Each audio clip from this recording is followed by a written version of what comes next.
Elvar. Tap í hörkuleik, lengi vel framan af. Keflvíkingarnir viltu svona sigla fram okkur í fjórða leikum. Hvað er að gerast þau?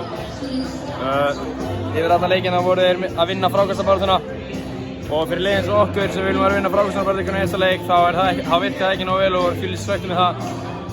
Í fjórða leikulda þá bara, ég veit ekki hvað gerist, þeir byrjuðu bara að hitta vel, við hittum ekki nógu vel og þeir sigluðu bara fram úr, þannig gengur það. Þið komið aggressífi til leiks, Stjörnuliðin, en þið virtust vera með svona ágætstök á leiknum hérna alveg í upphafi. Hvað gerist þau? Svona rennur þetta í sandi hjá okkur eða verða þeir bara harðari eða? Ég meina, Keflavík eru bara hrikalega sterkt lið og það er hrikalega erfitt að spila 40 góða mínútur á móti þeim. Eins og ég sagði, þeir voru að vinna frákastabaráttuna sérstaklega í fyrri hálfleik og það bara held ég að sem kom þeim áfram sko. Þeir fengu second chance eftir hvert einasta miss hjá þeim og það er erfitt að halda orku áfram í þannig leik.